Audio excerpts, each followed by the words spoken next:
एक दिन घोषणा हुई, स्वयंवर सभा में सब विराजमान हैं, राजा की वीर प्रतिज्ञा ये धनुआ द्वारा पूर्ण होगी, जो वीर धनुष को तोड़ेगा सीता उसको अर्पण होगी। और यह सुनकर सभी जल्दी जल्दी चले। परिकर बांधी उठे अकुलाई, परिकर बांध उठे अकुलाई, चले इष्ट देवन सिरुनाई, चले इष्ट देवन सिरुनाई।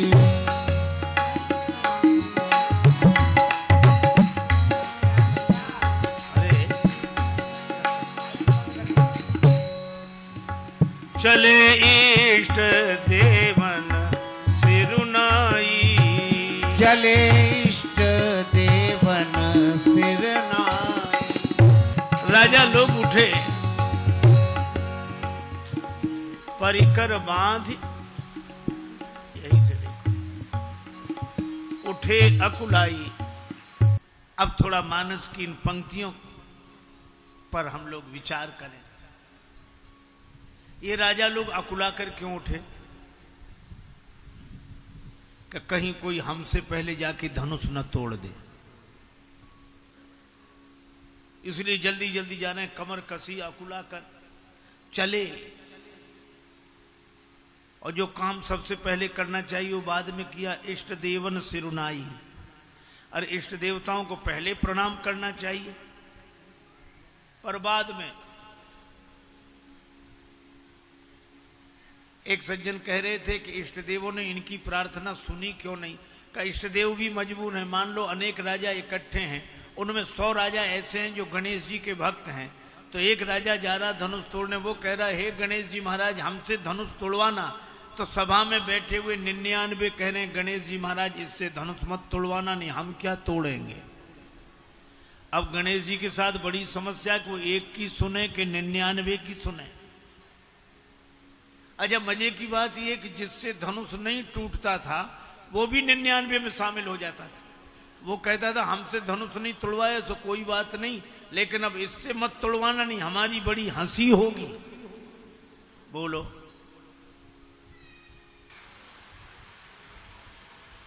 धनुष टूटे तो हमसे ही टूटे, कहीं किसी दूसरे से न टूट जाए।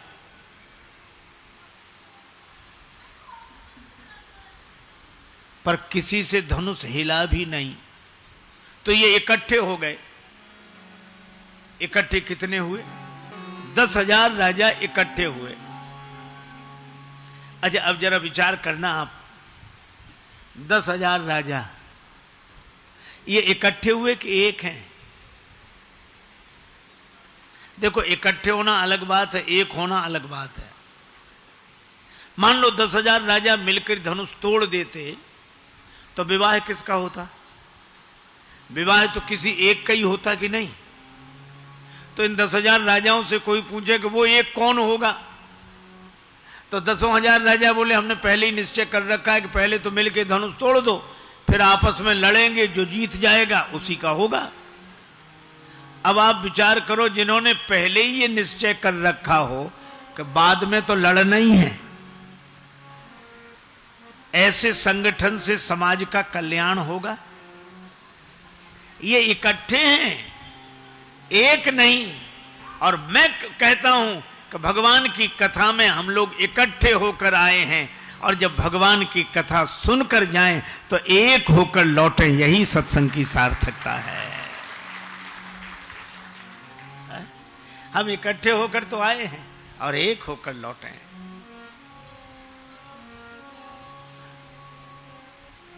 इसलिए 10,000 से भी धनुष नहीं हिला।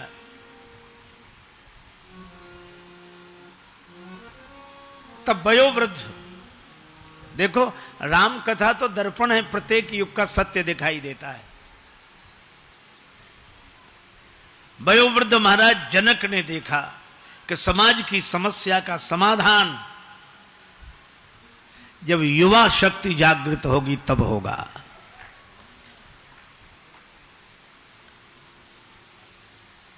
और इसीलिए वयोवृद्ध जनक जी ने सीधे नहीं कहा, बल्कि घुमावदार ढंग से बोले, बस बस हो गया, बंद करो ये। अब जनी को माखे भटमानी, कोई अभिमान न करे कि हम वीर हैं, हमने समझ लिया वीर विहीन मही में जानी, पृथ्वी वीरों से रहित हो गई। और ये कहकर देखा कि इधर लक्ष्मण जी की तरफ के असर हो रहा है कि नहीं, क्योंकि अगर लक्ष्मण जी खड़े हो जाएंगे तो राम जी खड़े हो जाएंगे। तो लक्ष्मण जी तो छोटे भैया है, राम जी बड़े भैया हैं, छोटे भैया के खड़े होने से बड़े भैया क्यों खड़े होंगे?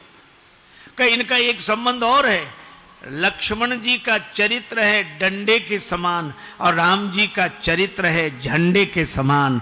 अगर डंडा खड़ा हो गया तो झंडा अपने आप लहरा जाएगा, अगर युवक खड़ा हो गया तो भगवान की सहायता होगी।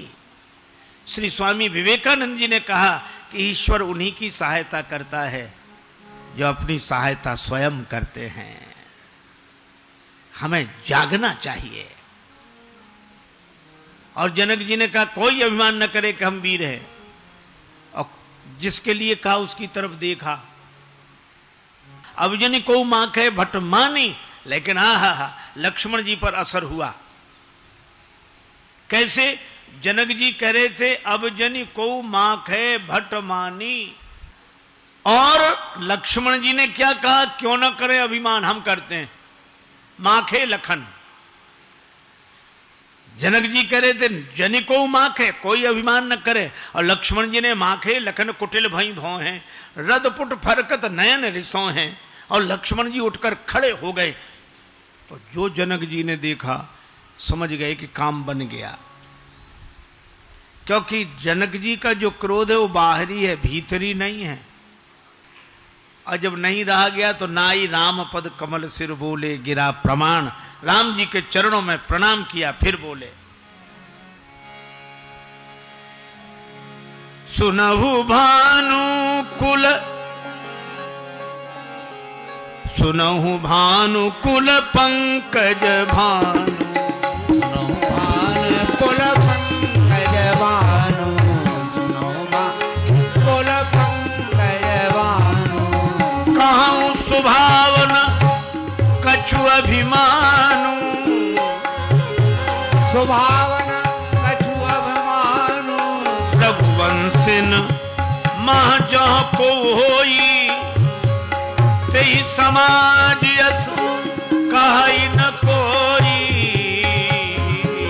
सुनो भानुकुल पंकज भानु, सुनहु भानुकुल पंकज भानु, सुनहु भानुकुल पंकज।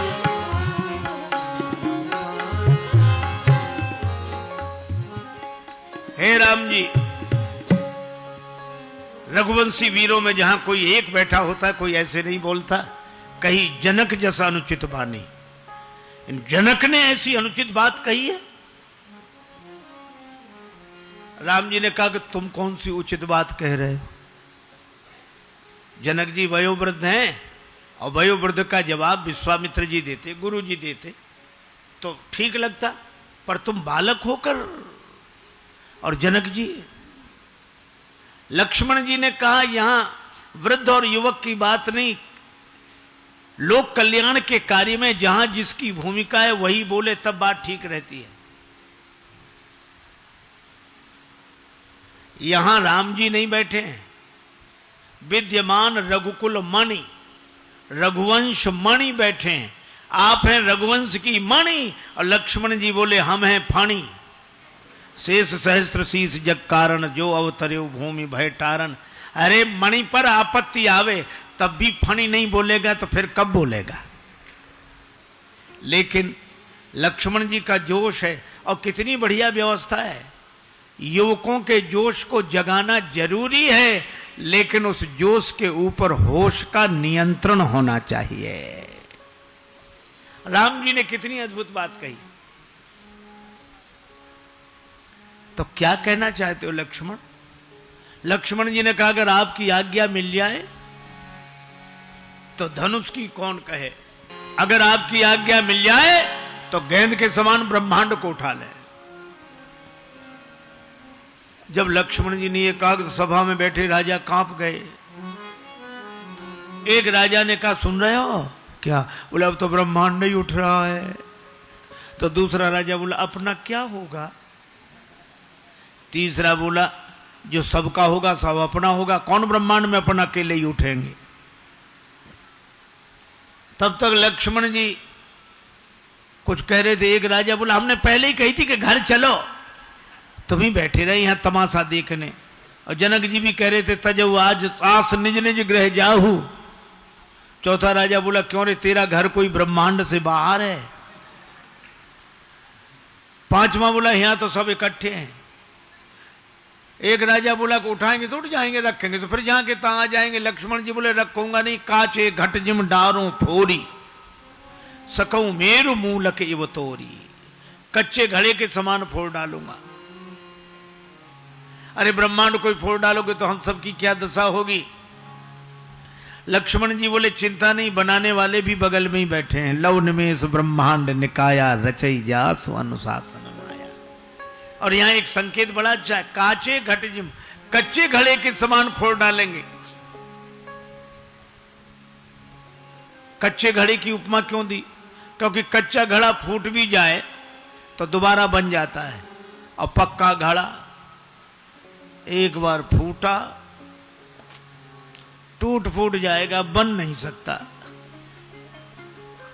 तो शिष्य को तो कच्चे घड़े की तरह होना चाहिए। गुरुदेव जैसा बनाएंगे वैसे ही बन जाएंगे। किसी ने कहा कि ब्रह्मांड की बात नहीं, धनुष की बात हो रही है। लक्ष्मण जी बोले कमल नाल जिमी चाप चढ़ावो, कमल नाल जिमी चाप, कमल नाल जिमी चाप,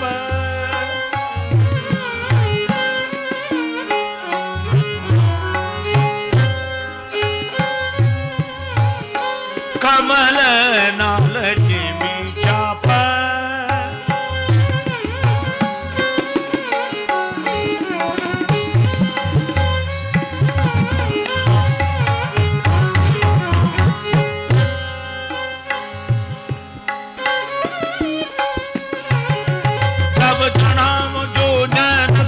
प्रमाण ले धाव चाप चाप चाप।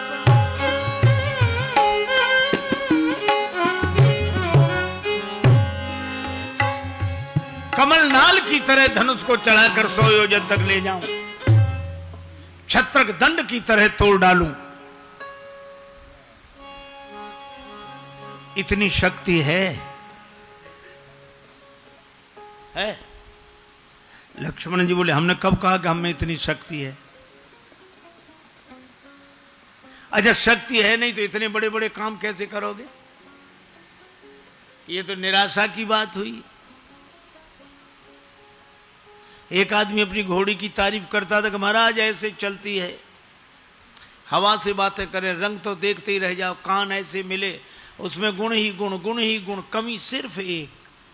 कौन सी कमी? तो धीरे से कहता मर गई। तो इतने गुणों का क्या मतलब रहा? लक्ष्मण जी कहते ये भी करेंगे, ये भी करेंगे, ये भी करेंगे, ताकत है? बोले बिल्कुल नहीं। फिर करोगे कैसे? लक्ष्मण जी ने कहा तोरों छत्रक दंड जिम तव प्रताप बलनाथ। आपके बल पर, आपके प्रभाव के बल पर प्रताप आपका होगा और काम हमारा होगा। एक महात्मा कहते थे घी मिर्च मसाला तेरा, फिर देख तमाशा मेरा। युवकों में ऐसा ही उत्साह होना चाहिए कि आपकी कृपा के बल पर हम ऐसा पुरुषार्थ करके दिखाएंगे। तोरों छत्रक दंड जिम तव प्रताप बलनाथ, और जो न करो प्रभु पद शपथ कर न धरो धनुभात, हाथ में धनुष बाण नहीं रखूंगा। और लक्ष्मण जी जब बोले तो धरती हिल गई। लखन सकोप वचन जब बोले, डगमगान मही दिग्गज डोले। और जब धरती हिल गई तो राम जी ने कहा, सौमित्र लक्ष्मण शांत शांत, तुम्हारे बोलने से धरती हिल रही है और धरती के हिलने से सब हिल रहे हैं। तुम्हारे बोलने से धरती हिल रही है और धरती के हिलने से सब हिल रहे हैं।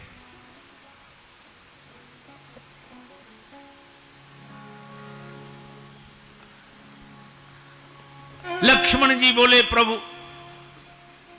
सब तो हिल रहे हैं लेकिन अभी दो नहीं हिल रहे हैं। दो कौन नहीं हिल रहे हैं?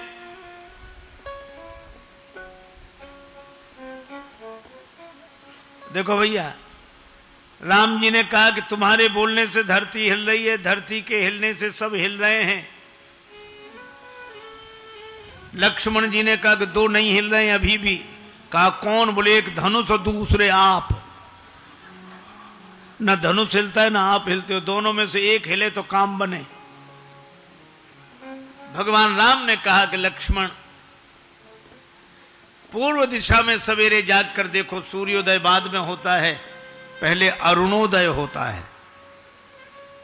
अरुणोदय हुए बिना सूर्योदय नहीं होता। पूर्व दिशा में लालिमा छा जाती है, तब सूर्य भगवान प्रकट होते हैं।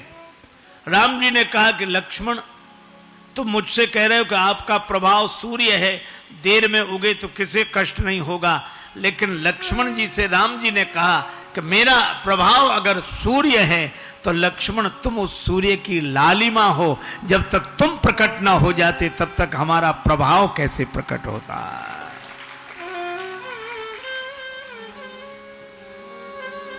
और मानो लक्ष्मण जी ऐसे युवक हैं जो लालिमा की तरह है, और जब लालिमा प्रकट होती है तभी राष्ट्र का अरुणोदय होता है। और जब ऐसा समय देखा विश्वामित्र जी ने, तब तुलसीदास जी कहते हैं, अगर राम जी धनुष तोड़ दो। अब राम जी ने जो सुना, न हर्ष है न विषाद है, सुन गुरु वचन चरण सिरनावा, हरस विषाद न कछूर आवा। क्योंकि राम जी जानते धनुष टूट गया, गुरु जी के निश्चय में तो टूट गया और गुरु जी के संकल्प में टूट गया। अब मुझे तो केवल जाकर हाथ लगाना है। और मुझे लगता है कि कार्य करने वाले युवकों में यही भावना होनी चाहिए कि हमें तो हाथ लगाना है। राम जी चले, और कैसे जा रहे हैं? सहज ही चले सकल जग स्वामी, मनहु मंजुवर कुंजर गामी। मत वाले हाथी की तरह झूमते हुए जा रहे हैं, हाथी की तरह है? जानकी जी सबसे प्रार्थना करती हैं, हे शंकर भगवान धनुष आपका है, हे भवानी माता आशीर्वाद आपका है, हो प्रसन्न महेश भवानी। हे गणेश जी महाराज आप विघ्न दूर करने वाले हो, गणनायक वरदायक देवा। क्या करे? गणेश जी से जानकी माता बोली, इस धनुष का वजन कम कर दो। गणेश जी बोले, इस काम के लिए हम ही मिले थे, हमारा ही वजन कौन सा कम है? गणेश जी का वजन कौन सा कम है?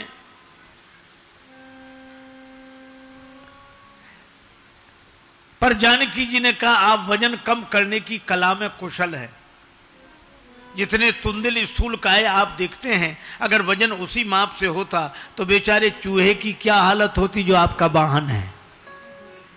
और बात कितनी बढ़िया है, हमारे यहां प्रथम पूज्य उसे कहा गया कि छोटे से छोटा व्यक्ति भी जिसका वजन उठा ले, वही हमारे यहां प्रथम पूज्य है, बड़ा है। हम बड़ा उसे नहीं मानते कि जिसका वजन बड़े बड़े ना उठा पाए, छोटे से छोटा भी वजन उठा ले। चूहा भी जिसका वजन उठा सकता हो, वह हमारे यहां प्रथम पूज्य गणेश जी हैं। तो जानकी जी ने कहा कि धनुष से भी कह दो वजनदार उतना ही बना रहे, लेकिन राम जी उठाएं तो हल्का हो जाए।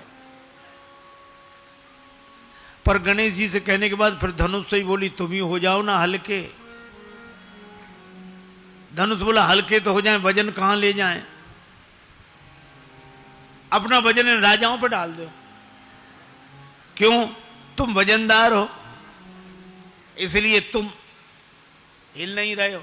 और ये राजा लोग इतने हल्के हैं, इनमें थोड़ा भी वजन नहीं है, ये बिना हिले मानते नहीं है। कुछ तो वजनदार हो जाएं, जिसमें जितना जर्फ है उतना ही वो खामोश है।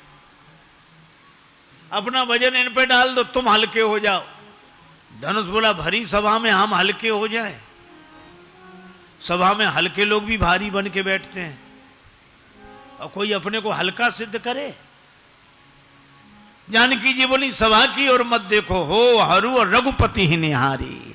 राम जी की ओर देखो, राम जी को देखकर हल्के हो जाओ। और कितनी अद्भुत बात है, राम जी कहां आ रहे हैं? हमारी तरफ आ रहे हैं। क्यों आ रहे हैं? हमारा वजन उठाने आ रहे हैं। श्री जानकी जी ने कहा कि जिसका वजन उठाने के लिए भगवान स्वयं चलकर जिसके पास आ रहे हों, वो भी चिंता के बोझ से हल्का नहीं होगा, तो फिर और कौन हल्का होगा? हो हरु और रघुपति ही। भगवान ने धनुष की ओर देखा, चितव गरुड़ लघु व्याल ही जैसे। दम के उदामिनी जिमि जब लयऊ, पुनि धनु नभ मंडल सम भयऊ। लेत चढ़ावत खेचत गाढ़े, काहु न लखा देख सब ठाड़े। जय क्षण मध्य, जय क्षण मध्य राम धनु तोरा। राम धनु तोरा, भरे भुवन धुनि घोर कठोरा। भरे भुवन धुनि घोर कठोरा। भरे भुवन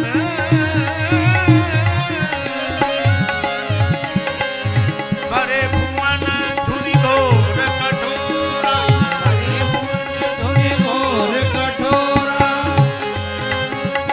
धनुष उठ कैसे गया? गुरु ही प्रणाम मन ही मन कीन्हा। अति लाघव उठाए धनु लीना। लाघव उठाय धनु लीना। दम क्यों दामिनी जिमि जब लयऊ। दम क्यों दामिनी जिमि जब लयऊ। पुनि धनु नभ मंडल सम भयऊ। पुनि धनु नभ मंडल सम भयऊ। लेत चढ़ावत खेचत गाढ़े। चढ़ावत खेचत गाढ़े। काहु न लखा देख सब ठाड़े। काहु न लखा देख सब ठाड़े। जय क्षण मध्य राम धनु तोरा। जय जन्माद्य राम धनु तोरा। भरे भुवन धुनि घोर कठोरा। हरे भुवन धुनि घोर कठोरा। घोर कठोरा धुनि घोर कठोरा। घोर कठोरा।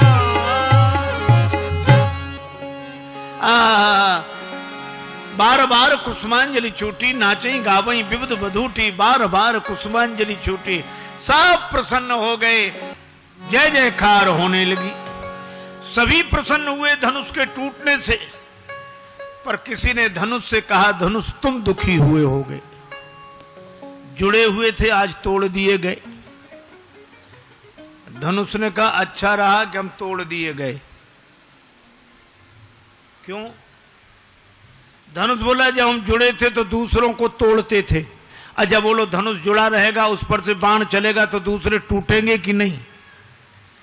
धनुष बोला हम जुड़े थे तो दूसरों को तोड़ते थे, और आज टूटे हैं तो दो को जोड़कर टूटे हैं, इसलिए हमारा टूटना अच्छा है। अहंकार जब जुड़ता है तो समाज टूटता है, अहंकार जब टूटता है तो समाज जुड़ता है। अच्छा आपने देखा धनुष से किसी ने कहा कि बड़े बड़े राजा तुम्हें उठाने आए, तब नहीं उठे, नन्हे से राजकुमार राम जी के हाथों उठ गए। धनुष ने कहा कि हम उठे भी तो राम जी के हाथों में उठे, अर्थात अगर अपनी उन्नति हो तो उन्नति के पीछे भगवान का हाथ देखे। बोले ऐसा उठना किस काम का कि गिर गए? बोले गिरे भी तो राम जी के चरणों में गिरे। गिरना हो तो राम जी के चरणों में गिरो, और अगर उत्थान हो तो भगवान की कृपा का हाथ देखो। लेकिन भगवान ने तुम्हें ऊपर उठाकर नीचे क्यों गिराया? भगवान हमें मुक्ति दे रहे थे ऊपर उठाकर, लेकिन मैंने कहा मैं इतने दिन मिथिला में रहा हूं, मुझे मुक्ति नहीं, भक्ति चाहिए। भगवान ने कहा भक्ति चाहिए तो चरणों में ही रहो।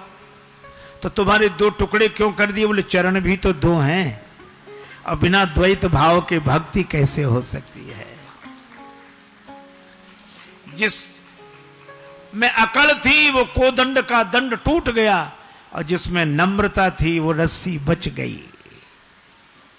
श्री जानकी जी जयमाल लेकर आई। श्री सीता जी से कहा कि इन्हें जयमाल पहनाओ। श्री सीता जी ने माला उठाई, सुनत जुगल कर माल उठाई, पर प्रेम विवश पहिराई न जाई। श्री जानकी जी जयमाला पहना नहीं पा रही हैं, प्रेम में अत्यधिक विवश हैं, प्रेम ने बेवल कर दिया है।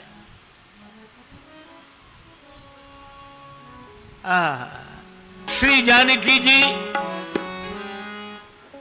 जयमाल पहना नहीं पा रही है। एक सखी ने राम जी से कहा कि थोड़ा आप सिर झुका दो, लली हमारी तनिक सी लला ने को झुक जाओ।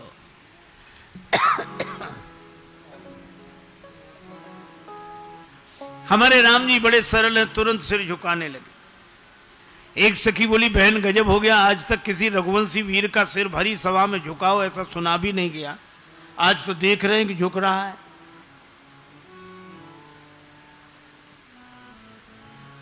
दूसरी सखी विनोद करते हुए बोली अपने मतलब के लिए बड़े बड़े झुक जाते हैं। लक्ष्मण जी ने सुना प्रभु कुछ भी हो जाए आप सिर मत झुकाना। राम जी सिर सीधा करके बैठ कर, सखियां बार बार कहें थोड़ा सिर झुका दीजिए सरकार, सिर झुका दीजिए। नहीं नहीं नहीं, हम क्षत्रिय हैं, वीर हैं। बोले आप कोई भी बने रहो, ये ससुराल है, यहाँ बड़ों बड़ों का सिर झुक जाता है। राम जी बोले नहीं हम सिर नहीं झुकाए। अब सखियों ने बड़े उपाय किए, अब राम जी सिर न झुकावें। आपने अनेक उपायों की चर्चा सुनी होगी, मुझे एक भाव बड़ा प्रिय है। राम जी ने सिर झुकाया नहीं, जानकी जी ने जयमाल पहनाई नहीं। सखियां तो कह रही थी करो प्रतीक्षा प्रेम से दुल्हा राजकुमार, सहज न पहिरन पाई हो विश्व विजय को हार। धनुष चढ़ावत लाड़नी जो तरसाई लाल, त्यों तरसई है सिय तुम्हें पहिरावत जयमाल। जैसा था गुमान आपको कमान खींचने में, वैसी ही मैं भी स्वाभिमानता दिखाऊंगी। और तुमने तरसाया यदि धनुष तोड़ने में, तो मैं भी जयमाल छोड़ने में तरसाऊंगी। युगल सरकार का विनोद लग रहा है भक्तों को, पर सखियों ने एक उपाय सोचा कि सिर झुका नहीं रहे, झूठे ही गाने लगे। गावई छवि अवलोकी सहे, गावई छवि अवलोक सहे, सिय जयमाल राम उर्मे, सिय जयमाल राम उर्मे। गावई छवि अवलोक सहे, गावई छवि अवलोक सहे, सिय जयमाल राम उर्मे, सिय जयमाल राम उर्मे। श्री सियाजू ने जयमाल डाल दी राम जी के गले में। अब राम जी बड़े हैरान, हमने सिर नहीं झुकाया तो जयमाल गिर कैसे गई, और जयमाल गिरी ना होती तो सखियां गाती कैसे, जरूर गिर गई है।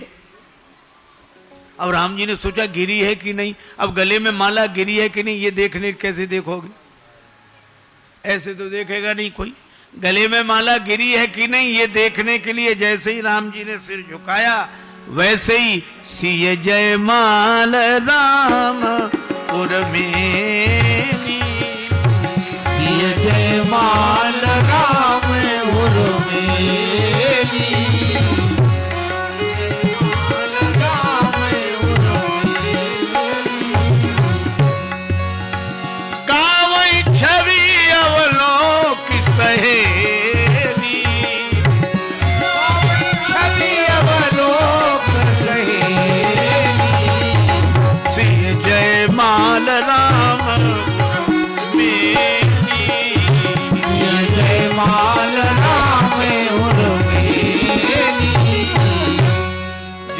गिर गई, जय जयकार हुई। कोई कहे धन्य है श्री जानकी जी, कोई कहे धन्य है श्री राम जी, लेकिन जनकपुर वासी कहते न सीता जी धन्य न राम जी धन्य, धन्य तो हम लोग हैं। हम सब सकल सुकृत के राशि, भय जग जनमी जनकपुर वासी। राम जी को सीता जी मिल गई हैं, पर राम जी को राम जी नहीं मिले। सीता जी को राम जी मिल गए, पर सीता जी को सीता जी नहीं मिली।